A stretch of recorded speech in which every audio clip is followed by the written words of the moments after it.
J'ai 15 ans et demi. Vous vous rendez compte? 15 ans et demi. C'est le passage d'un bac. L'image dure pendant toute la traversée du fleuve. Le fleuve, c'est le Mékong. J'ai 15 ans et demi. Il n'y a pas de saison dans ce pays-là. Nous sommes dans une saison unique, chaude, monotone, la longue zone chaude du soleil équateur.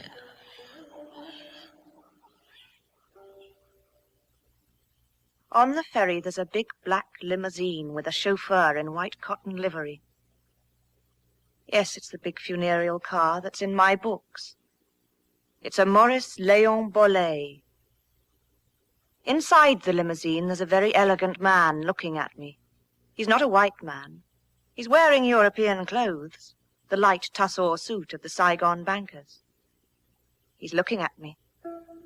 I'm used to people looking at me.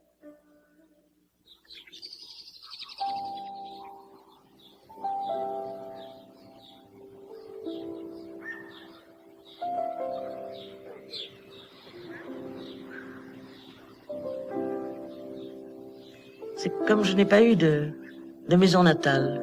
J'en ai une, mais elle est inaccessible et je n'ai jamais pu la revoir. Cette maison m'a tenu lieu de maison natale. Mais le passé peut être ici, dans le présent.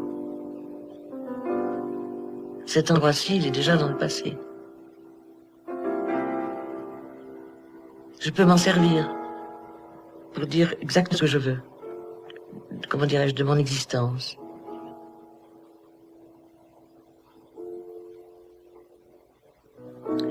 L'histoire de ma vie n'existe pas. Ça n'existe pas. Il n'y a jamais de centre. Pas de chemin pour y aller. Pas de ligne. Il y a des endroits vastes où on fait croire qu'il y avait quelqu'un. Mais ce n'est pas vrai. Il n'y avait personne. Avant, j'avais parlé des périodes claires de ma vie. De celles qui étaient éclairées. Et ici, je parle des périodes cachées de cette vie. De cette même jeunesse. De certains enfouissements que j'aurais opérés sur certains faits, sur certains sentiments, sur certains événements aussi.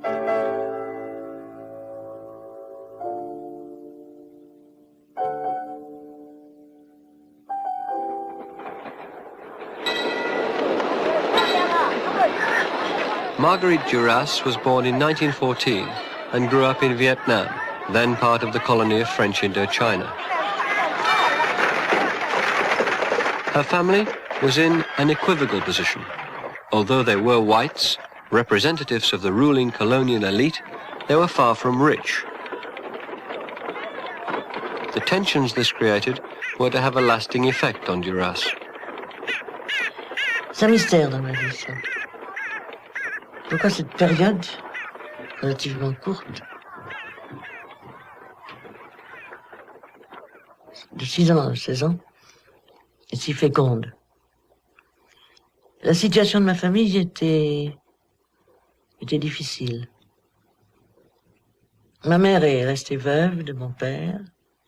J'avais 4 ans et demi, 5 ans. Et elle nous a élevés seuls. Mon père était directeur de l'enseignement en Indochine.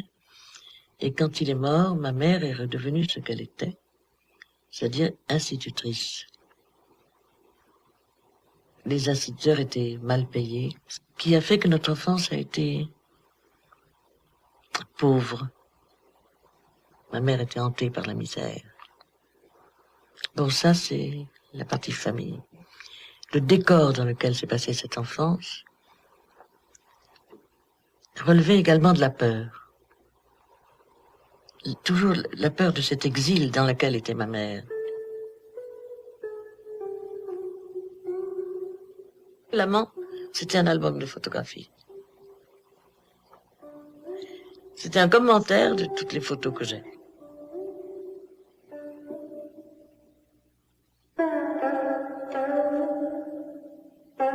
It's the courtyard of a house by the small lake in Hanoi.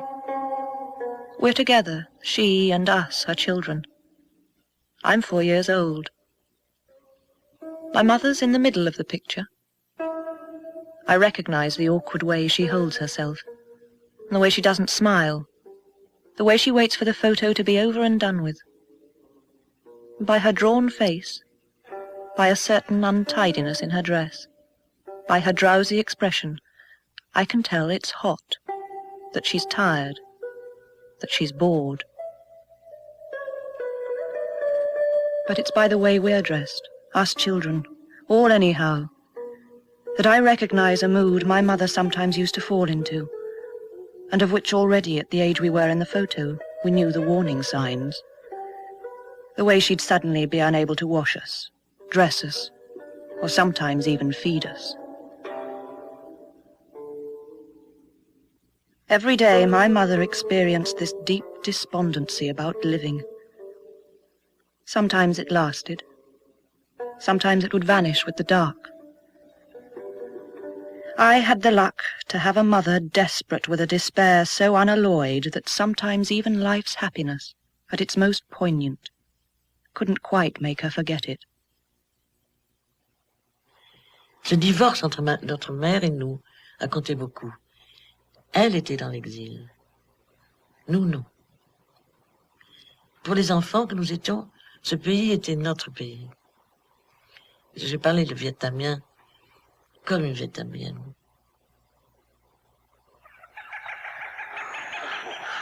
La nature, je l'ai connue là-bas.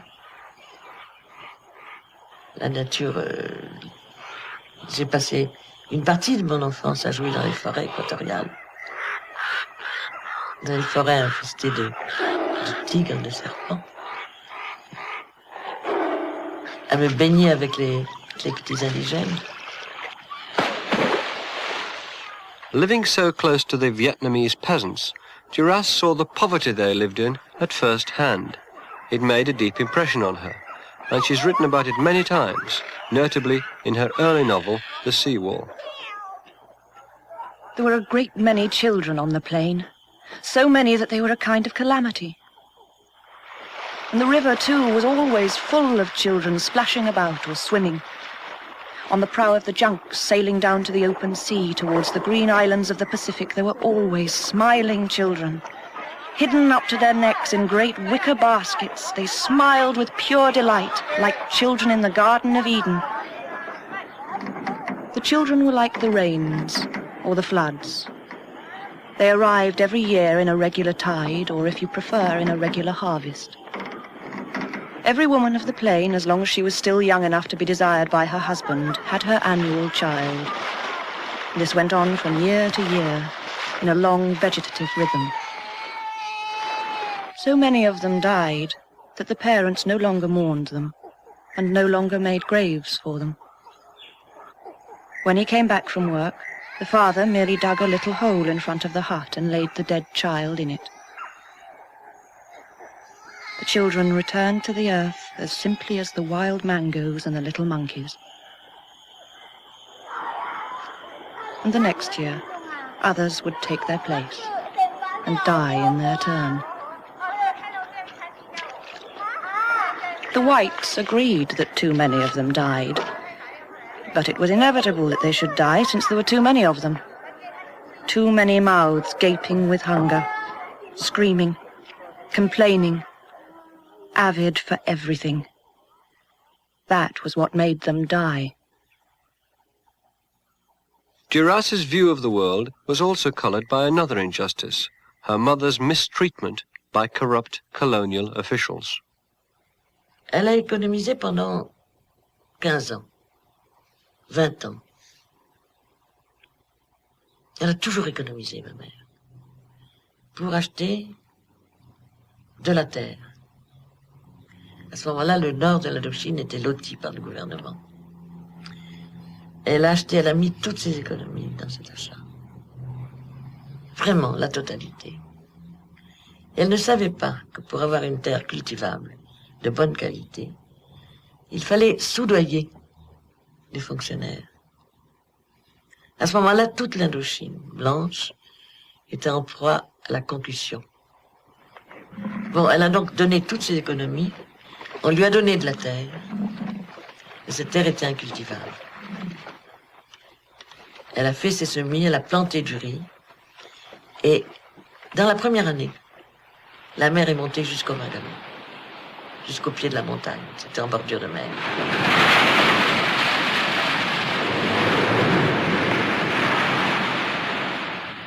Et après, elle ne s'en est pas tenue là. Elle a fait des barrages. Elle a lutté contre les éléments. Et la mer est arrivée quand même. Bon, ma mère est tombée malade. Elle était au bord de la mort. Je pense qu'elle est tombée malade de colère, d'injustice.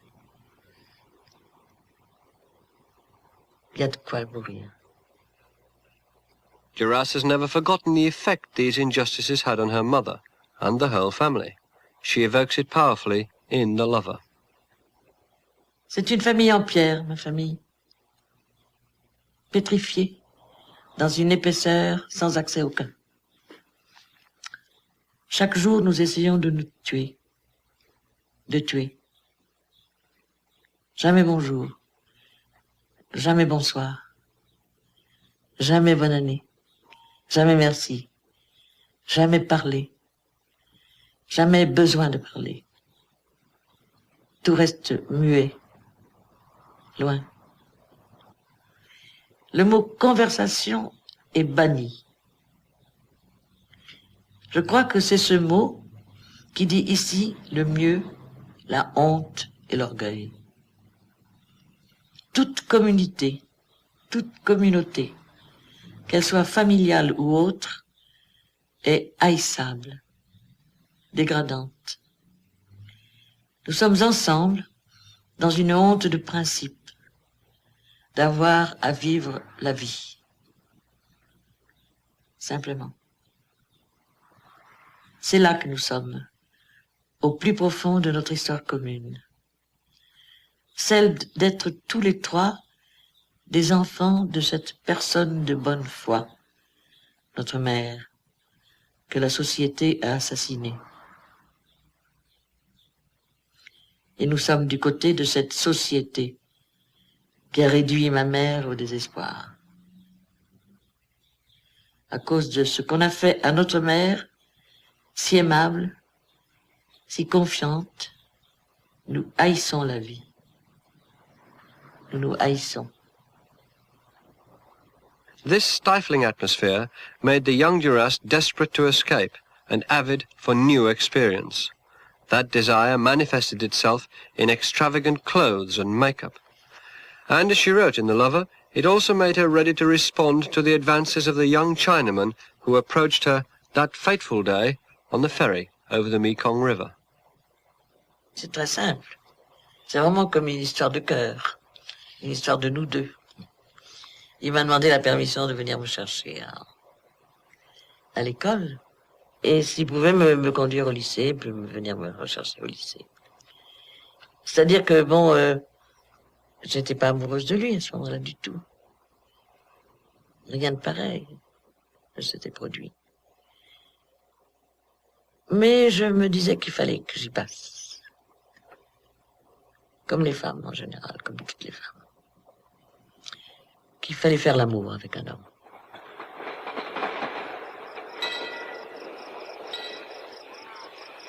It's in Cholon, opposite the boulevards linking the Chinese part of the city to the center of Saigon, the great American-style streets full of trams, rickshaws and buses. It's early in the afternoon. She doesn't feel anything in particular. No hate, no repugnance either, so probably it's already desire. But she doesn't know it. She agreed to come as soon as he asked her the previous evening, She's where she has to be placed here. The skin's sumptuously soft. The body's thin, lacking in strength, in muscle. He may have been ill, maybe convalescent. He's hairless. Nothing masculine about him but his sex. He's weak, probably a helpless prey to insult, vulnerable. She doesn't look him in the face, doesn't look at him at all. She touches him, touches the softness of his sex, his skin, caresses his goldenness, the strange novelty. He moans, weeps, in dreadful love. And weeping, he makes love. The sound of the city's so near, so close. You can hear it brushing against the wood of the shutters. It sounds as if they're all going through the room. I caress his body amid the sound. The passers-by.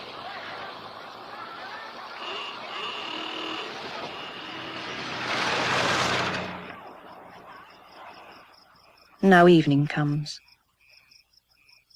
He tells me I'll remember this afternoon all my life, even when I've forgotten his face and name. I wonder if I'll remember the house. He says, take a good look at it. I do. I say it's like everywhere else. He says, yes.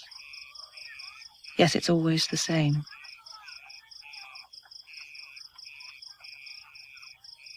I can still see the face. And I do remember the name. Mais quand même, quand pendant des années et des années, j'ai pensé à la lumière à travers les fenêtres, à la lumière à travers les volets, que c'était dommage de ne pas dire ce que c'était. Cette lumière et les bruits de la ville derrière. En même temps que j'étais dans le secret le plus total, que personne ne pouvait déceler ma présence dans cette rue. J'étais à la fois dans un lit, avec un homme, avec mon amant, et dans la rue. Si vous voulez, il y a une sorte de phénomène public qui se passe là dans ma tête. Je suis publique et en même temps complètement secrète, complètement cachée.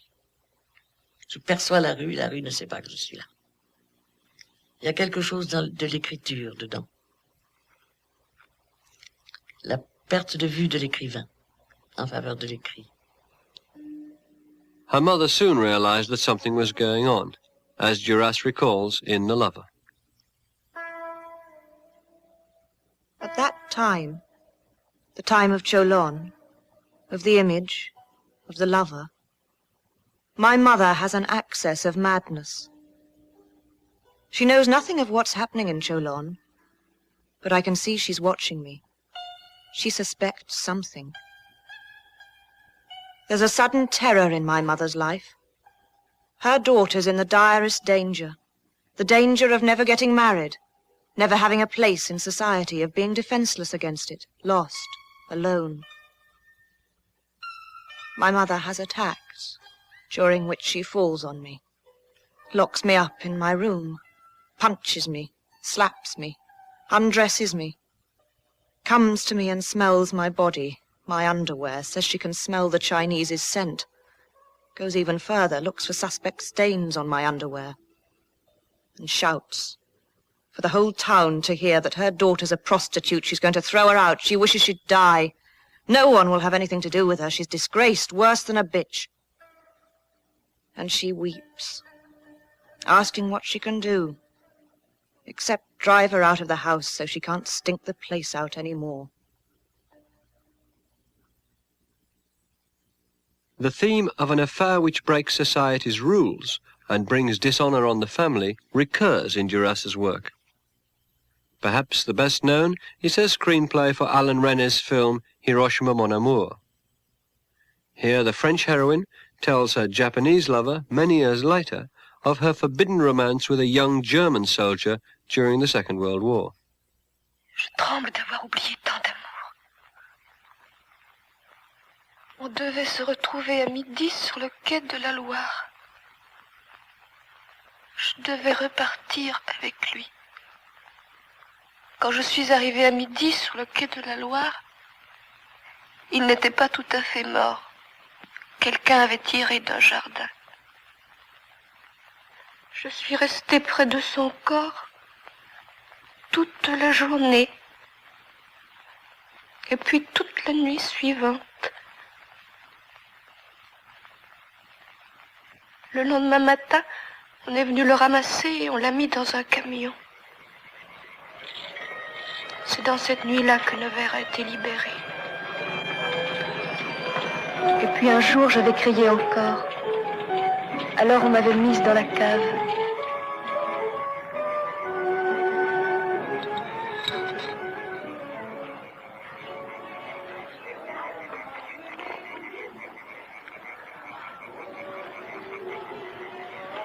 La société me roule sur la tête, au lieu du ciel, forcément. Je la vois marcher, cette société. Rapidement, pendant la semaine, le dimanche, lentement. Elle ne sait pas que je suis dans la cave. On me fait passer pour morte.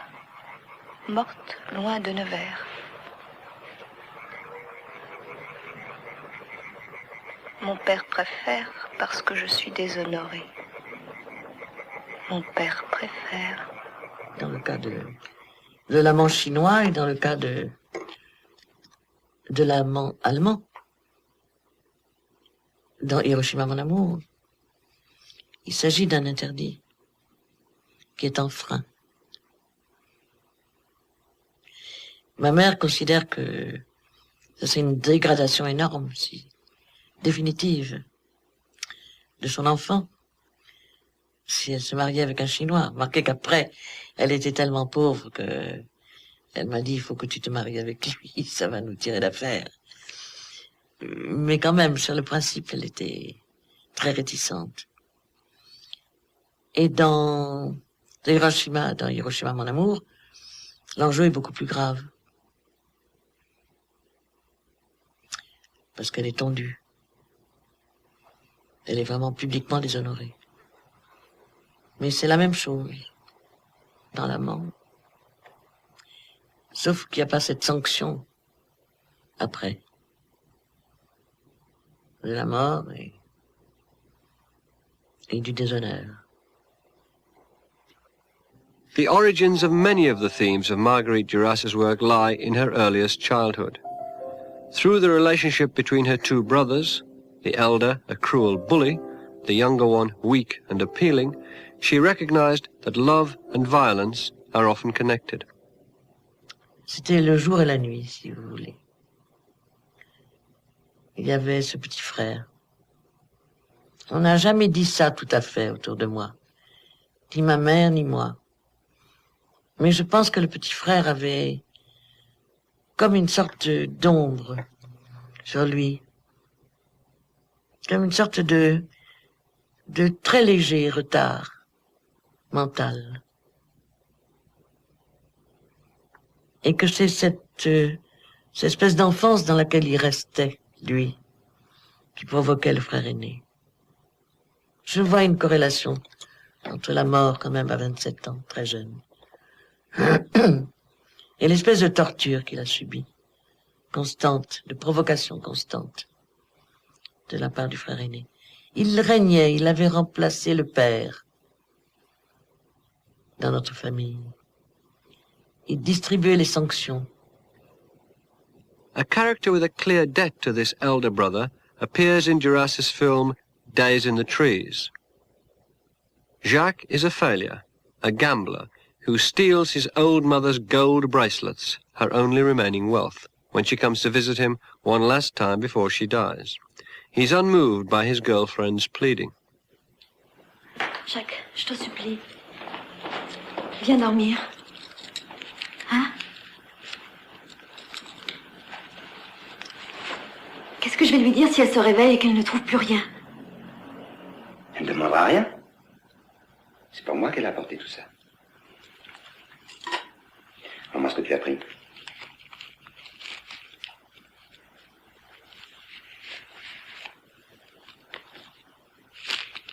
Tu vas retourner là-bas, Jacques. Tu vas tout perdre. Demain, ça recommence, la musique. Rien à manger. Je suis malheureux. Je sais. Je t'aime, Jacques. Reste. Reste cette dernière nuit. Tu la reverras pas, c'est la dernière fois. Je lui dis le contraire, mais c'est vrai, elle a été une mauvaise mère. Elle le sait. Nous le savons tous les deux. Une mère crapule. Chut. J'ai été sa mauvaise action. Ne le fais pas, Jacques, n'y va pas. N'y va pas. Je suis gagné, idiote.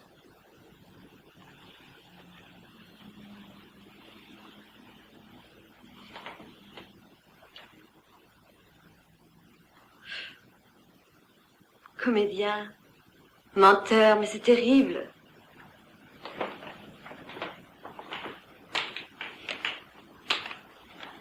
Que tu es lâche, mon Dieu, c'est vrai.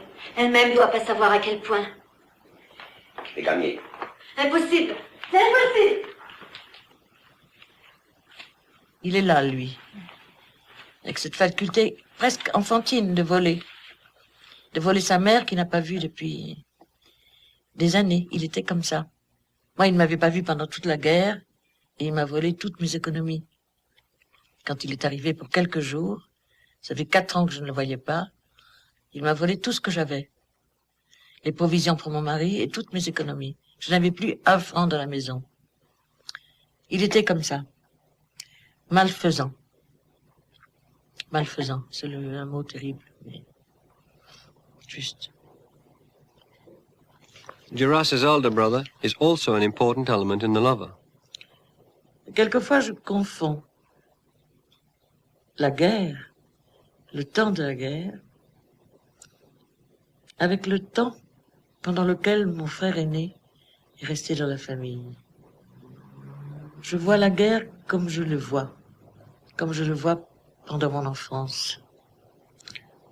Se répandre partout, pénétrer partout, dans les chambres, voler, emprisonner mon petit frère, être là partout, mélangé à tout, mêlé, présente dans le corps, dans la pensée, dans le sommeil, dans la veille, tout le temps, en proie à la passion saoulante d'occuper le territoire adorable du corps de l'enfant, du corps des moins forts, de celui de mon petit frère, de celui des peuples vaincus. Cela parce que le mal est là, aux portes, contre la peau. The Nazi occupation of France affected Duras deeply. For her, that period and her childhood are linked, because through them she came to understand the nature of oppression, both political and personal. C'est très étrange comment s'organise la mémoire de sa vie. Pour moi, ça se passe comme ça. C'est-à-dire, je vois l'enfance, je suis dans l'enfance, avec la brutalité qui l'a marqué, une brutalité terrible. Et ensuite, je saute 20 ans. 20 ans après, tout d'un coup, on tue 7 millions de Juifs. C'est comme si c'était un événement personnel. Je pense que c'est peut-être ça, écrire. Et en même temps que cette découverte, je découvre le nazisme. Mais je les distingue.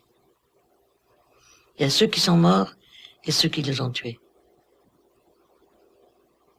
C'est-à-dire que je suis dans un rapport quant à l'homme, un rapport de responsabilité. Et c'est la naissance d'une conscience politique. Elle est là. Et ce pessimisme-là, c'est cette croyance que j'ai dans la malfaisance de l'homme, essentielle, c'est un prolongement du nazisme. Dans l'amant. Je ne décris pas, à proprement parler, mon frère aîné. N'est-ce pas? Je dis ce qu'il a fait. Je crois que je parle de la guerre à ce moment-là. Hein? J'en parle un peu.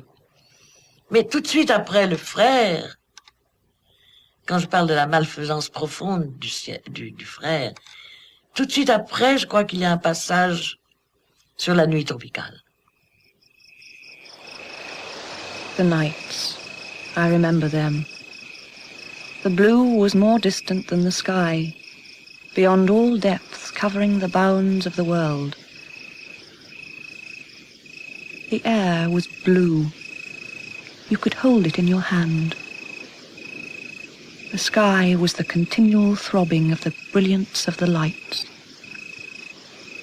Bon, je trouve que ça, c'est un bonheur extraordinaire, que ces deux passages se suivent. Compensatoire, si vous voulez. Parce que mon frère est un mystère. Comme tout le monde.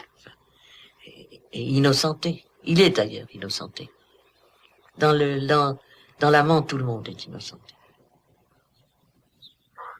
Although they are now both long dead, Duras' brothers are still a living presence in her writing and have permanently affected her attitude to sexual relations.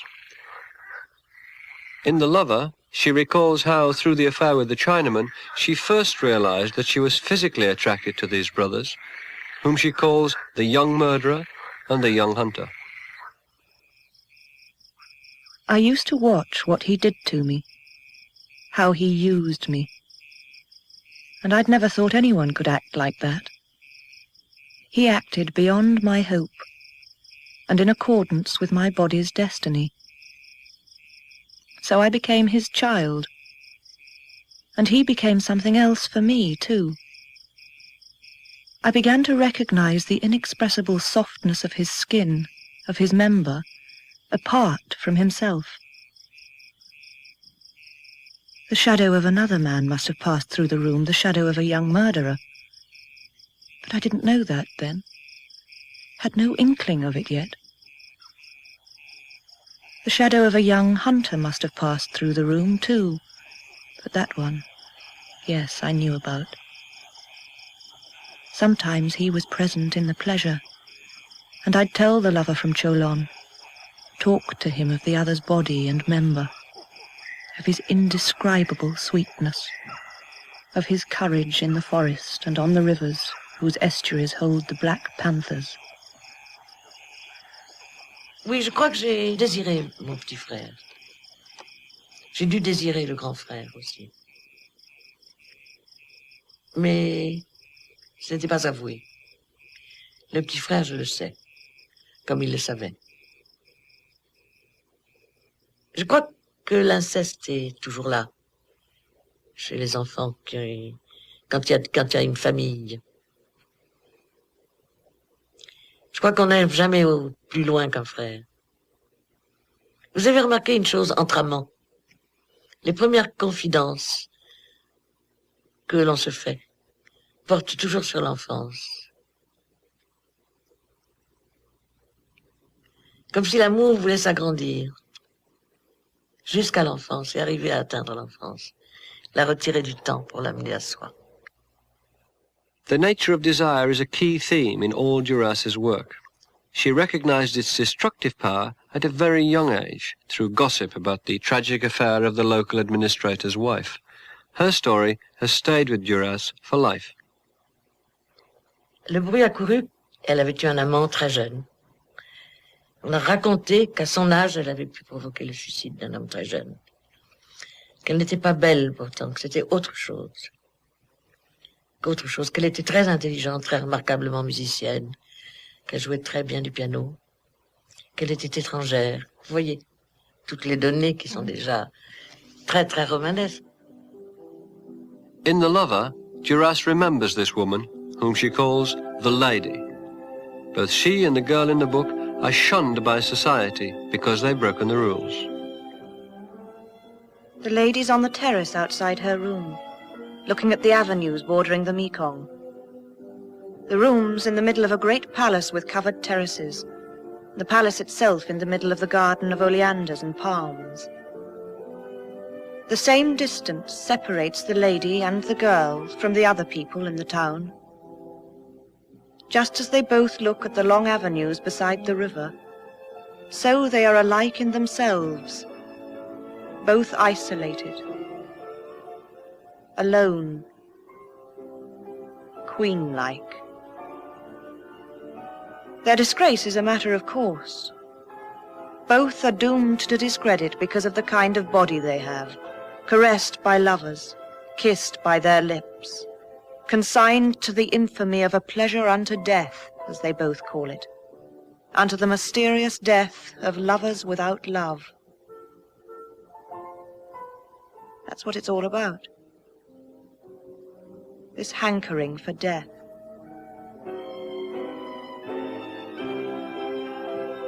Because she dared to defy convention and follow her passions, the lady has become a kind of artistic mentor for Duras. Ce qui m'a fait passer à l'écriture. Même si c'est faux, je la vois comme ça. Même si je ne peux pas imaginer que, ne l'ayant pas connue, j'ai quand même écrit. Du moment qu'elle est là, c'est elle qui a fait que je suis passée à cet acte-là. Autrement dit, c'est moi, peut-être. Duras has turned the figure of the lady into fiction, a myth who's had a decisive effect not only on her books, but even more so on her films. In this one, India Song, made in 1975, Duras developed her own very individual style to capture the way the lady's story resonates in her memory. Duras transforms her into an archetypal femme fatale who inspires hopeless passion in others but is herself condemned to a loveless life without meaning. In the film, Duras moves her to Calcutta, where games of love and death are played out beneath the superficialities of a ball at the French embassy. The lady is played by Delphine Seyrig.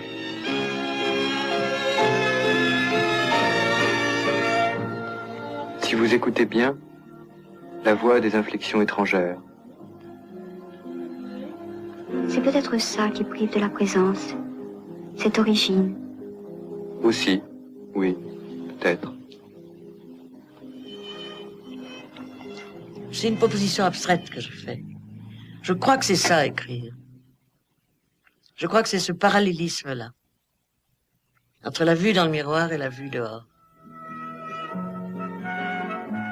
Quand l'écriture se met en marche, il y a déjà l'image dans le miroir.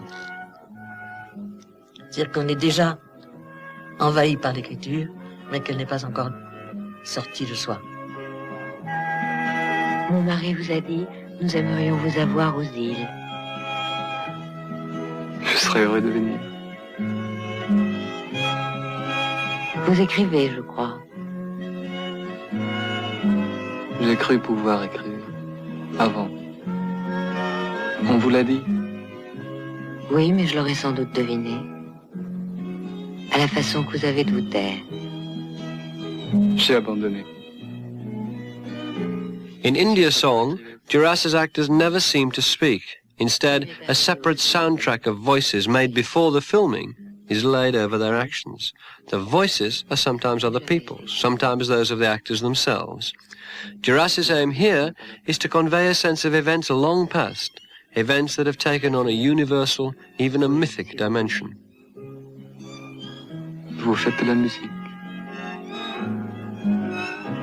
Parfois. Moins depuis quelques années. Pourquoi? C'est difficile à exprimer. Dites-le-moi. Une certaine douleur s'attache à la musique depuis quelque temps, pour moi. Duras calls her superimposed dialogue the voice off. Alors, le off. Je ris, je vous dirai pourquoi. Parce que moi, le off, pour moi, et c'est complètement payant, je veux dire, c'est complètement gratifiant. Le off, je le faisais dire par mes propres comédiens. Delphine Seyrig écoute sa propre voix. Du fait qu'elle écoute sa propre voix, elle n'est pas préoccupée de sa parole. Elle n'a plus sa mémoire à faire jouer. Elle est débarrassée du texte. Elle ne fait simplement que l'écouter. Alors on assiste là à une absence-présence de l'actrice et de l'acteur. Une sorte de dépeuplement de l'image au profit de ce qui est dit. Alors le dialogue ne se passe plus entre un homme et une femme, mais plutôt entre leurs principes.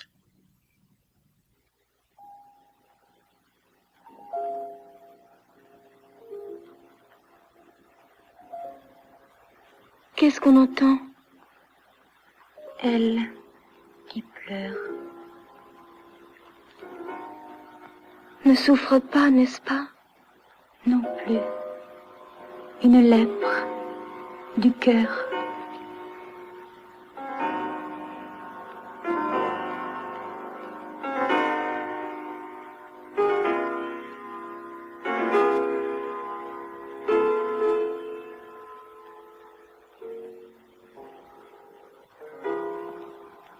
Ne supporte pas. Non, ne supporte pas. Les Indes ne supportent pas.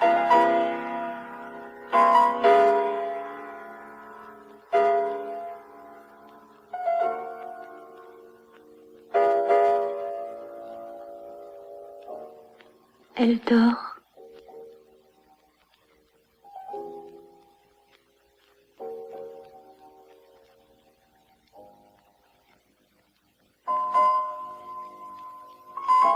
Il l'aimait plus que tout au monde. Plus encore. But after completing India's Song, Duras felt there was still more to explore in the theme of memory and the lady. A year later, in 1976, she developed her personal style of filmmaking even further with Her Venetian Name in Calcutta Desert. In this film, Duras used exactly the same soundtrack as India's Song, but through a completely different set of images, created a sense of events buried still deeper in the past.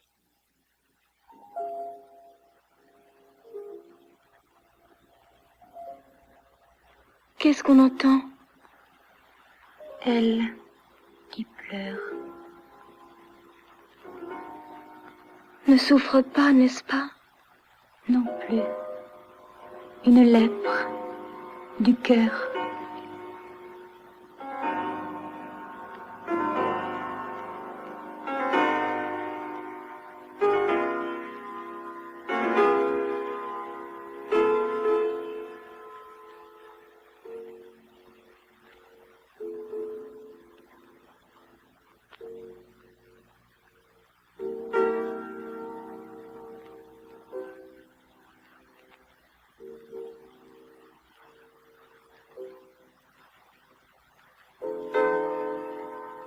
Nous étions transportés peut-être des siècles après India's Song. Donc nous allions plus loin.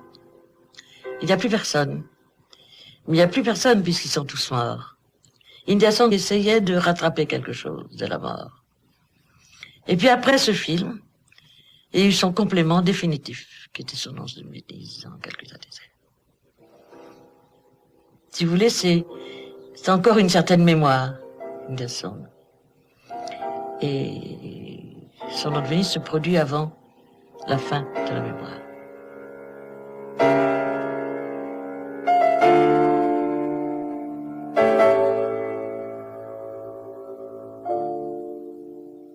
Duras's obsession with the themes of death, memory, and forgetting dominates not only her films, but also her books.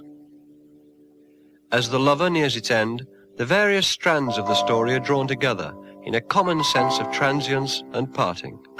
The girl in the book is to leave Indochina for France, as Duras herself did in 1932. This spells the end of the affair.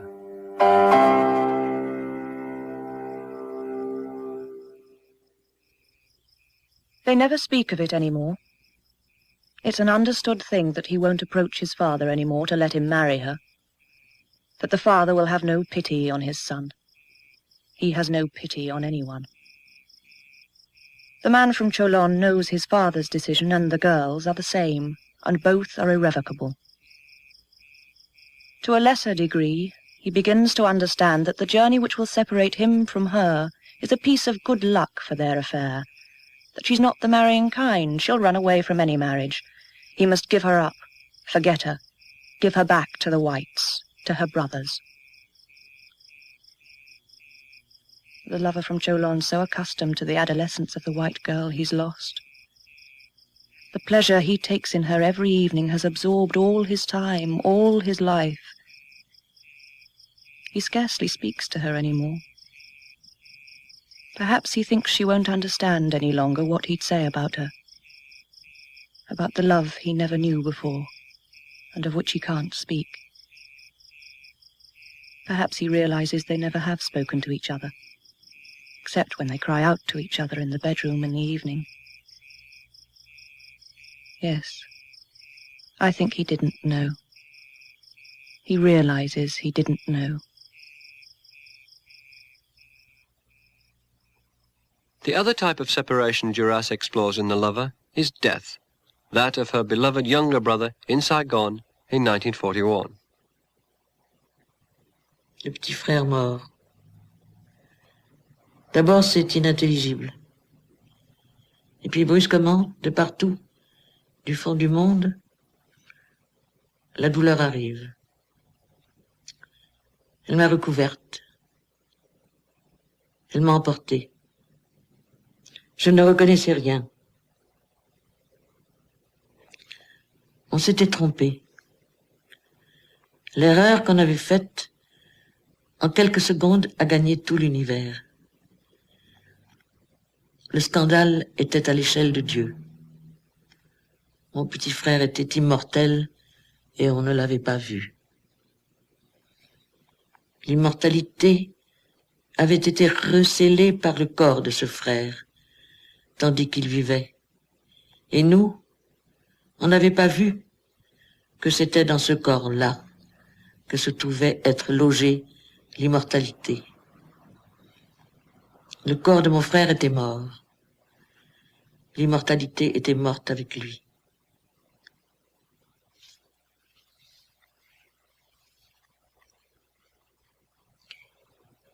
Les gens me demandent souvent comment j'ai fait, de la fin de la mort.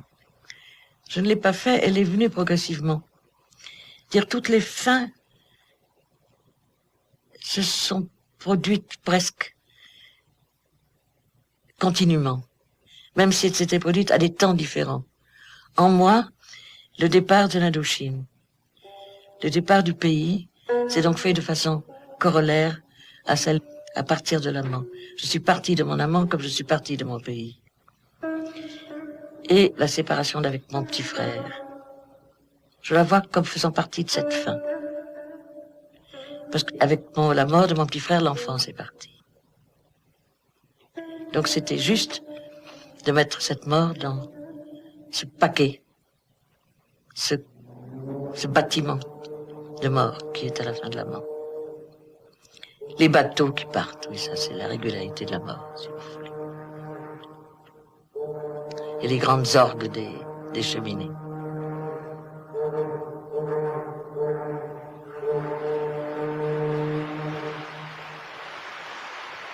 During the crossing of the ocean, night had begun, and in the lounge on the main deck there was a sudden burst of music, a Chopin waltz under a sky lit up with brilliancies.